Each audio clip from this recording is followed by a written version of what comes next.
అందరికీ నమస్కారం. నిన్న పిక్ ఆఫ్ ద డే అని చెప్పేసి that means picture of the day అని చెప్పి సోషల్ మీడియా మొత్తం ఒక పిక్ వైరల్ అయింది. ఏంటది?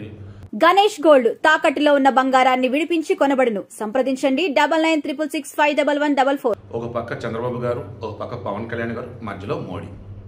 సీరియస్గా పిక్ అద్భుతంగా ఉంది. మన శ్రీశైలంలో పిక్ అది. ఇప్పుడు నిన్న అసలు ఏం జరిగింది అంటే మొత్తం క్రాస్ చెక్ చేసుకుంటుంటే నాకు ఒక పిక్చర్ కనపడింది. అది చూశాక అసలైనటువంటి త్రిమూర్తులు వీళ్ళు కదా అనిపించింది. దేనికోసం? ఏపీ కోసం.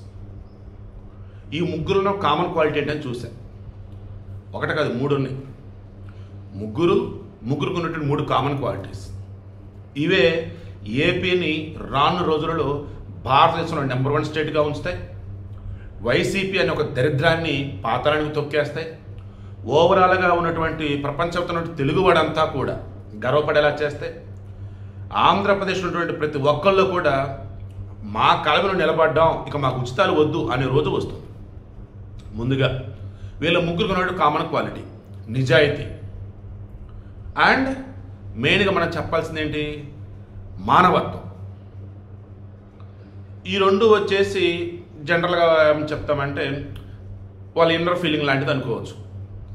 మరి బయట కనిపించేది కష్టపడే తత్వం. నిజాయితీ, కష్టపడే తత్వం, మానవత్వం. ఒకళ్ళు నారా లోకేష్ రానున్న రోజులలో కాబోయే ముఖ్యమంత్రి. ఒకళ్ళు పెమ్మసాని చంద్రశేఖర్. నేను అంటున్నాను ఇది జరిగి తీరాలి, మనస్ఫూర్తిగా నాకైతే ఆ కోరిక ఉంది అండ్ జరిగితే నమ్మకం కూడా ఉంది. కాబోయే ప్రధానమంత్రి ఎవరు? పెమ్మసాని చంద్రశేఖర్. రాసి పెట్టుకోండి, కాబోయే ప్రధానమంత్రి. నెక్స్ట్ పవన్ కళ్యాణ్ ఖచ్చితంగా ఆంధ్రప్రదేశ్కి ముఖ్యమంత్రి అవుతారు. అండ్ గతంలో సార్ చెప్పున్న పవన్ కళ్యాణ్ సైతం ఈ దేశానికి ప్రధానమంత్రి అయినా ఆశ్చర్యం లేదు. పెమ్మసాని చంద్రశేఖర్ ఏదో ఖచ్చితంగా ప్రధాని అవుతారు. పవన్ కళ్యాణ్ ప్రధాని అయ్యే అవకాశాలు ఉన్నాయి. అండ్ ఏపీకి ముఖ్యమంత్రి ఖచ్చితంగా పవన్ కళ్యాణ్ అవుతారు. ఇక లోకేష్ అవుతారు, పవన్ కళ్యాణ్ అవుతారు ఏపీకి సైతం ముఖ్యమంత్రులుగా. వాళ్ళు పవర్ షేరింగ్గా, దట్ మీన్స్ 2.5 సంవత్సరాలు ఒకళ్ళు, 2.5 సంవత్సరాలు ఒకళ్ళ, లేదన్నప్పుడు ఈ టెన్యూర్ 5 సంవత్సరాలు నువ్వు చేయ తమ్ముడు, నెక్స్ట్ టెన్యూర్ నేను చేస్తాను తమ్ముడు చేసి పవన్ కళ్యాణ్ అంటాడా? లేదన్నా నువ్వే 5 సంవత్సరాలు ఉండన్నా, నెక్స్ట్ 5 సంవత్సరాలు ఉంటానని చెప్పేసి లోకేష్ అంటాడా? చూద్దాం.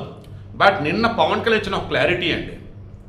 జనసేన ముసుగులో ఉన్నటువంటి పేటీఎం వాళ్ళు ఎవరైతే ఉన్నారో, జనసేన ముసుగులో పోస్టులు పెడుతూ హడావుడి చేసే వైసీపీ వాళ్ళు ఎవరైతే ఉన్నారో వాళ్ళ కర్రు కాల్చి వాత పెట్టాడు మన పవన్ కళ్యాణ్. ఒకటే అనేసాడు, 15 సంవత్సరాల పాటు ఎన్ని ఒడిదుడుకులైనా రాని, ఎన్ని కష్టాలైనా కానీ, ఎన్ని కమ్యూనికేషన్ గ్యాప్స్ రాని, అన్నింటిని క్లియర్ చేసుకుని వెళ్తాం తప్ప కూటమి ప్రభుత్వంగా చేయలేదు. కోటకు బీటలు వారం, ముగ్గురం కలిసే ఉంటాం. BJP, TDP, Janasena. ఇది పవన్ కళ్యాణ్ నిన్న స్పష్టం చేశారు. ఇప్పుడు నేను చెప్పాల్సింది ఏంటిది? నారా లోకేష్ అనబడే ఓ వ్యక్తి తండ్రికి మించిన తనయుడిగా, ఆనాడు తండ్రి హైదరాబాద్కి మైక్రోసాఫ్ట్ తీసుకొచ్చి హైదరాబాద్ ఐటీ సిటీగా మారిస్తే ఈరోజు వరల్డ్ క్లాస్ సిటీగా వైజాగ్ని మార్చబోతున్న వాడు, ఆ రకంగా బేజం వేసిన వాడు నారా లోకేష్. గూగుల్ వెంట పడ్డాడో లేదన్నప్పుడు ఆపర్చునిటీ ఉందని తెలుసుకుని వాళ్ళు వెళ్ళి కలిశాడో కానీ ఈరోజు కర్ణాటక వాళ్ళు సైతం ఏడుస్తున్నారు. ఆ కర్ణాటక మంత్రులు ఏ రకంగా ఏడుస్తున్నారంటే, ఒరే బాబా, ఏపీలో పెట్టుబడుల కోసం వాళ్ళు ఎంత దూరమైన వెళ్ళేటట్టున్నారు, వాళ్ళు ఏదైనా సరే చేసేట్టున్నారా బాబు అన్నారు. ల్యాండ్ మార్కెట్ వాల్యూతో పోస్తే కొంచెం చీప్గానే ఇచ్చారు. వాటర్కి సంబంధించి 25% సబ్సిడీ, స్టేట్ జిఎస్టీ ఏదైతే ఉందో 100% రియంబర్స్మెంట్. ఇలా చెప్పుకుంటూ పోతే వాళ్ళకి మీకు ఏం కావాలో చెప్పండి, అండ్ మా మీద నిందలు మాత్రం వేయకుండా ఉండేలాగా మాత్రమే మీకు సబ్సిడీలు ఇస్తామంటూ ఊహించిన సబ్సిడీలు ఇస్తూ ఉన్నారు. దాంతో గూగుల్ డేటా సెంటర్, అక్కడే గూగుల్ డేటా సెంటర్ ఒకటేనా, artificial intelligence hub, TCS, Cognizant, Google ఇలా చెప్పుకుంటే టాప్ మోస్ట్ కంపెనీ ఇప్పుడు క్యూ కడుతూ ఉన్నాయి. వైజాగ్ ఒక మెగా సిటీ కూడా కాదు, ఒక అద్భుతమైన నగరంగా వైజాగ్ రూపుదిద్దుపోతూ ఉంది. ఇందులో మీకు అర్థం కావాల్సింది, లోకేష్ అనబడే వ్యక్తి నిజాయితీగా ఎఫర్ట్స్ పెట్టాడు, కష్టపడ్డాడు. అండ్ ఏ వైజాగ్ని అయితే జగన్మోహన్ రెడ్డి ఎగ్జిక్యూటివ్ క్యాపిటల్ చేస్తాను, అప్పుడు ఇది డెవలప్ అయింది, లేదని వెనకబడి హడావుడి చేశాడు, దానిని అర్థం చేసుకున్నటువంటి చంద్రబాబు నాయుడు, పవన్ కళ్యాణ్, లోకేష్ ముగ్గురు కూడా కలగలిసి వైజాగ్ అంటే క్యాపిటల్ కాదు, ఫైనాన్షియల్ క్యాపిటల్ అన్నట్టుగా దాన్ని అద్భుతంగా ముందుకు తీసుకెళ్తా ఉన్నారు. మరోపక్క అమరావతి వచ్చేసి క్వాంటమ్ వ్యాలీ కానీ టాప్ మోస్ట్ ఫైనాన్షియల్ ఇన్స్టిట్యూషన్స్ ఏవైతే ఉంటాయో సెంట్రల్ గవర్నమెంట్కి సంబంధించి కానీ స్టేట్ గవర్నమెంట్కి సంబంధించి కానీ అండ్ ఓవరాల్గా చూసుకుంటూ ఉన్నప్పుడు ఏవైతే అంతర్జాతీయ జాతీయ సంస్థలు ఉంటాయో అవన్నీ ఇప్పుడు క్యాపిటల్ అమరావతిలో రాబోతూ ఉన్నాయి. ఈ మొత్తానికి కోఆపరేషన్ చేస్తున్నవాడు Pawan Kalyan as a deputy CM. అంతేనా, పల్లెలే దేశానికి పట్టుకోమని గాంధీ మహాత్ముడు చెప్తే దానిని అక్షరాలు నిజం చేస్తున్నవాడు పవన్ కళ్యాణ్. కృష్ణతేజ్ ఐఏఎస్ ఆఫీసర్ని తన తోడుగా ఉంచుకొని ఫుల్ పవర్స్ ఇచ్చేసి ఏం చేద్దామో చేయ అంటూ గ్రామాలలో పచ్చదనం పరిశుభ్రతకి పెద్దపీట వేస్తూ డ్రైనేజీ వ్యవస్థని మొత్తం కూడా నీట్గా చేసుకుంటూ వ్యర్థాలు ఎక్కడ ఉండొద్దు అన్నట్టు ప్లాస్టిక్ వ్యర్థాలకి పిల్లలకి బహుమతులు ఇస్తామన్నట్టు అండ్ ఓలల్లో వచ్చేసి ఎట్టి పరిస్థితుల్లో కూడా కులాలు మతాల ప్రాతిపదికన జనాలు విడిపోకూడదు అన్నట్టు గ్రామ సభలు పెట్టి రికార్డు వేలు గ్రామ సభలు పెట్టి అందులో ఒక తాటి మీదకి తీసుకొచ్చేసి పల్లెల్లో ఉన్నటువంటి ప్రజలలో మానవత్వం నింపుతున్నవాడు పవన్ కళ్యాణ్, ఐక్యత నింపుతున్నవాడు పవన్ కళ్యాణ్. పంచాయతీ రోడ్లు కానీ పంచాయతీ భవనాలకు సంబంధించేసి రావాల్సిన నిధుల విషయంలో కానీ ఇలా చెప్పుకుంటూ వెళ్తే గ్రామాలను అద్భుతంగా డెవలప్ చేస్తూ ముందుకు తీసుకెళ్తున్నాడు పవన్ కళ్యాణ్. టెక్నాలజీని యూజ్ చేసుకుని ఏపీ మొత్తానికి డెవలప్మెంట్ని అందిస్తున్నవాడు లోకేష్.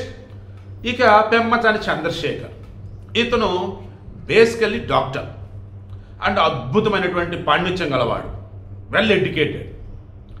సో ఓపెన్గానే జగన్కి ఛాలెంజ్ చేస్తున్నవాడు ఈ పెమ్మసాని. ఏ రకంగా, ఇప్పుడే రాజకీయాల్లోకి వచ్చాను, ఒక 5 సంవత్సరాలు నాకు టైం ఇవ్వండి, పులివెందులలో నేను పోటీ చేయమంటే నేను చేసేస్తాను, జగన్ నేను ఓడిస్తాను అన్నాడు.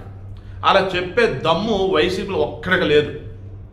ఎక్కడి నుంచి పోటీ చేస్తాడో ఒకసారి జగన్ మీరు అడగండి, పులివెందులు కాకుండా గెలవలేడు.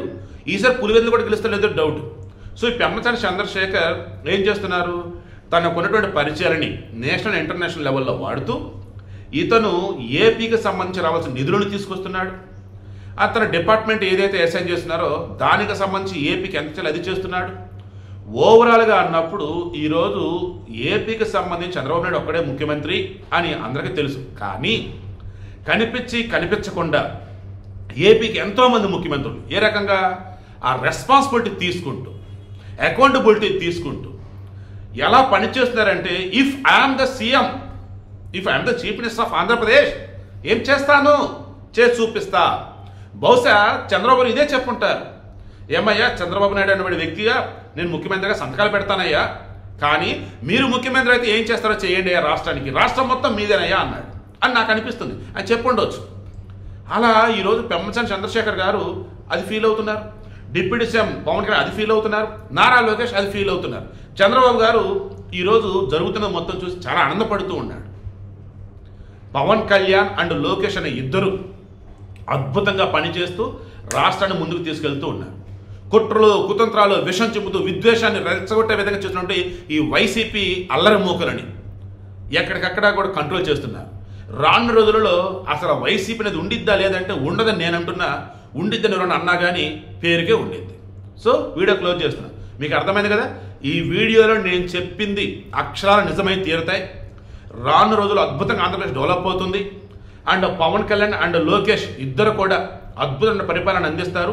అండ్ పెమ్మసాని చంద్రశేఖర్ గారు సార్ మీరు రాసుకోండి, అఫ్ కోర్స్ మీకు ఆ ఆలోచన ఉందో లేదో తెలియదు కానీ మనస్ఫూర్తి నేను చెప్తున్నాను, రాసుకోవాల్సిన అవసరం లేదు కానీ మీరు మైండ్లో పెట్టుకుంటారు కాబట్టి జస్ట్ మైండ్లో పెట్టుకోండి.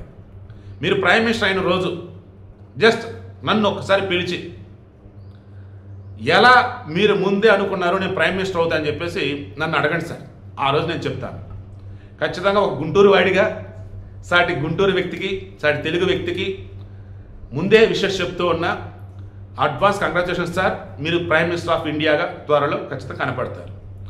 అండ్ ఓవరాల్గా ఈరోజు నాకైతే ఆంధ్రప్రదేశ్కి నిజమైనటువంటి త్రిమూర్తులు ఎవరన్నా ఉన్నారు అంటే లోకేష్, పవన్ కళ్యాణ్ అండ్ పెమ్మసాని చంద్రశేఖర్. ఈ అనాలిసిస్ కనుక మీకు నచ్చితే మన కావ్యాస్ మీడియాతో పాటు నా క్యాటిస్ట్ ఎస్పీ ఛానల్ దాన్ని కూడా సబ్స్క్రైబ్ చేసుకోండి.